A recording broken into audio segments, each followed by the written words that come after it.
ಗೋಪಾಲಣ್ಣಿ, ಇನ್ಮೇಲೆ ವೋಟ್ ಹಾಕೋ ಮಿಷಿನ್ ಬದಲು ಹಳೆ ಕಾಲದಂಗೆ ಬ್ಯಾಲೆಟ್ ಪೇಪರ್ ಮೇಲೆ ಸೀಲ್ ಒತ್ತ ಸಿಸ್ಟಮ್ ವಾಪಸ್ ತಗೋಬತ್ತವಂತೆ ಕಣೆ ನಿಮ್ ಕಾಂಗ್ರೆಸ್ ನಾವು. ಅಗಳೇ ಹೊಸ ಮಾಡ್ರನ್ ಸಿಸ್ಟಮ್ ಬಿಟ್ಟು ಅದೇ ಕಳೆ ಕಾಲಕ್ಕೆ ಓದ್ತಾವಂತಲ. ಸಿಂಪಲ್ ಆಗಿ ಹೋಗಿ ಬಟನ್ ಒತ್ತಿದ್ರೆ ಸಾಕಾಗಿತ್ತು. ತುಯ್ ಅಂತ ಸೌಂಡ್ ಬಂದು ಯಾರೋ ಒಬ್ಬ ಗೆದ್ದು ಉಳಿದರೆಲ್ಲ ನೆಗೆದು ಬಿದ್ದು ಹೋಗಿರೋರು. ಈಗ ಯಾಕೆ ವಾಪಸ್ಸು ಶಿಲಾಯುಗಕ್ಕೆ ಓದ್ತಾವಂತಲ. EVM ಮೇಲೆ ಸಾಕಷ್ಟು ಸಂದೇಹಗಳೆಲ್ಲ ಕೂಡ ಇದಾವೆ. ಬಿಜೆಪಿ ವೋಟಿಂಗ್ ಮಿಷಿನ್ ಹ್ಯಾಕ್ ಮಾಡ್ಕೊಂಡು ಕಳ್ಳೋಟ್ ತಗಂತವ್ರೆ ಅಂತವ ಕಾಂಗ್ರೆಸ್ ಅವರು ದೇಶ ತುಂಬೆಲ್ಲ ಹೋರಾಡ್ತಾರೆ ನಿಂತಿರ್ಬೇಕನೆ. ಅದಕ್ಕೆ ನಮ್ಮ ರಾಜ್ಯದಲ್ಲಿ ಲೋಕಲ್ ಬೋರ್ಡ್ ಎಲೆಕ್ಷನ್ ಎಲ್ಲಾನು ಬ್ಯಾಲೆಟ್ ಪೇಪರ್ ಅಲ್ಲೇ ಮಾಡ್ತೀವಿ ಅಂತ ಇದ್ದಾವೆ.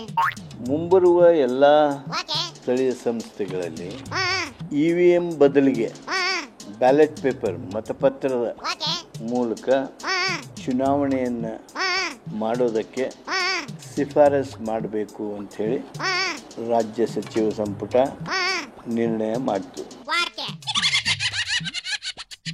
ಇದಕ್ಕೆ ಬಿಜೆಪಿ ಒಪ್ತಾವೇನ್ಲ? ನಾವು ಬ್ಯಾಲೆಟ್ ಮುಖಾಂತರ ಮತದಾನ ಮಾಡ್ಲಿಕ್ಕೆ ಅವಕಾಶ ಕೊಡ್ತೀವಿ ಅನ್ನುವಂಥದ್ದು ಮೂರ್ಖತನದ ಪರಮಾವಧಿ. ಈ ರಾಜ್ಯ ಸರ್ಕಾರ ನಿರ್ಧಾರ ಕೈಗೊಂಡಿದ್ದಲ್ಲ, ಮೂರ್ಖತನದ ಪರಮಾವಧಿ. ಬಿಜೆಪಿಗೆ ಯಾಕೆ ಆತಂಕ? ನಿಮ್ಗೆ ಯಾಕೆ ಗಾಬರಿ ಯಾಕೆ ನಿಮ್ಗೆ? ಅಂದ್ರೆ ನಿಮ್ಗೆಲ್ಲೋ ಕಳ್ಳನ ಮನಸ್ಸು ಉಳ್ಳುಳಿಗೆ ಅಂದಂಗೆ ಎಲ್ಲ ನೋಡ್ಕೊಳ್ತಾ ಇದ್ದೀರಾ. ರಾಹುಲ್ ಗಾಂಧಿ ಅವರು ಹೇಳಿದ್ರು ಅನ್ನೋ ಕಾರಣಕ್ಕೋಸ್ಕರ EVM ಮಷಿನ್ಗಳನ್ನ ಬದಿಗಿಟ್ಟು ಮತ್ತೆ ಬ್ಯಾಲೆಟ್ ಪೇಪರ್ ನ ತೆಗೆದುಕೊಂಡು ಬಂದು ಚುನಾವಣೆಯನ್ನ ಮಾಡ್ಲಿಕ್ಕೆ ಏನು ಹೋಗ್ತಾ ಇದ್ದೀರಿ? ಇದೇನೋ ಕಳ್ಳನ ಮನಸ್ಸು ಉಳ್ಳುಳ್ಳಿಗೆ ಅನ್ನೋ ರೀತಿನಲ್ಲಿ ಈ ಸರ್ಕಾರ ಏನೇನೋ ತಪ್ಪುಗಳನ್ನ ಮಾಡ್ಲಿಕ್ಕೆ ಹೊರಟಿದೆ. ನಮ್ಮ ಅನುಭವದ ಮೇಲೆ ನಾವು ಒಂದು ತೀರ್ಮಾನ ಮಾಡಿದ್ದೀವಿ, ಬ್ಯಾಲೆಟ್ ಪೇಪರ್ ಇರಬೇಕು. ಅನೇಕ ದೇಶಗಳು EVM ಬಂದು ಮತ್ತೆ ಬ್ಯಾಲೆಟ್ ಪೇಪರ್ ಬಂದಿರ್ತಕ್ಕಂಥ ನಿದರ್ಶನಗಳಿದ್ದಾವೆ. ಫಾರಿನ್ ಕಂಟ್ರಿಗಳೆಲ್ಲ EVM ಕಿತ್ತೆಸ್ತು ವಾಪಸ್ಸು ಪೇಪರ್ಗೆ ಬಂದವ್ರಂತ ಕಲ್ಯಾಣ. ಅದಕ್ಕೆ ನಾವು ಬ್ಯಾಲೆಟ್ ಪೇಪರ್ ಮಾಡೋಣ, ಅದೇ ಒಳ್ಳೇದು ಅಂತ ಡಿಸೈಡ್ ಆಗವಂತೆ. ಸೂಪರ್ ಮಾಮಾ. ಆಗ್ಲಿ ಬಿಡ್ಲ, ಆಗ ಎಷ್ಟು ಸೀಟ್ ಗೆಲ್ತವೆ ಇವು ಅಂತ ನೋಡೋಣ. ಈಗ ನಮ್ಮ ಓರಿಕರ್ರ ಬಂದೈತೆ, ಹೊಸಿ ಒಳಿ ಕರ್ಕಳ್ಳ.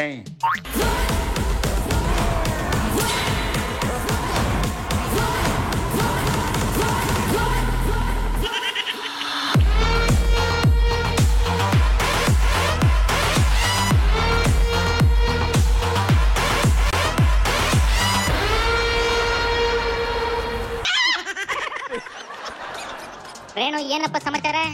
ನರೇಂದ್ರ ಮೋದಿಯವರು ಏನು ಆಗಸ್ಟ್ 15ನೇ ತಾರೀಕು ದೇಶಿ ಜನರಿಗೆ ಭರವಸೆಯನ್ನು ಕೊಟ್ಟರು. 4 ಸ್ಲ್ಯಾಬ್ಗಳು 28, 22, 18, 5 ಇತ್ತು. ಕೇವಲ 12 ಮತ್ತು 5 2 ಸ್ಲ್ಯಾಬ್ಗಳಿಗೆ ಸೀಮಿತಗೊಳಿಸಿ ಮಧ್ಯಮ ವರ್ಗ ಜನರಿಗೆ ಮತ್ತು ರೈತ ಕುಟುಂಬಕ್ಕೆ GSTಯನ್ನು ಸರಳೀಕರಣಗೊಳಿಸಿದ್ದು ನಾವು ಅಭಿನಯಿಸ್ತಾ ಇದ್ದೀವಿ. ಏನ್ ಹೇಳ್ತಾ ಇದ್ನ ಇದು? ಮೋದಿ ಕಷ್ಟ ಇರೋ ಟ್ಯಾಕ್ಸ್ ನೆಲ್ಲ ಇಳಿಸಿ ಜನಕ್ಕೆ ಒಳ್ಳೇದ್ ಮಾಡೈತಂತೆ, ಅದಕ್ಕೆ ಥ್ಯಾಂಕ್ಸ್ ಹೇಳಕ್ ಬಂದೈತಂತೆ ಕಣಕ್ ರೇಣು. ಆ ಕಷ್ಟ ಇದ್ದಿದ್ದ ಟ್ಯಾಕ್ಸ್ನೆಲ್ಲ ಯಾರಂತಲ ಹಾಕಿದ್ದು? ಅವೇ ಬೇಕಾಬಿಟ್ಟು ಟ್ಯಾಕ್ಸ್ ಹಾಕಿ ಈಗ ಈಸಿ ಮಾಡಿದೀವಿ ಅಂತ. ಸದ್ಯ ಜನ ಇನ್ನಾರು ಬಸಿ ಉಸಿರಾಡ್ಕೊಳ್ಳಿ ಕಣ್ಲೆ. ಕೊನೆಗೂ ಜನಗಳನ್ನ ಉಸಿರಾಡಕ್ ಬಿಡ್ಲಿಲ್ವಲ್ಲ ಅಣ್ಣ, ಅದಕ್ಕಾರ ಥ್ಯಾಂಕ್ಸ್ ಹೇಳಪ್ಪ ನೀನು.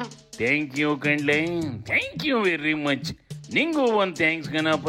ಒಂದೇಳಿ ಓರಿಕರ, ನಾನೇನು ಬರ್ತೀನಿ. ಶಿವಣಿ ಶಂಭುಲಿಂಗ.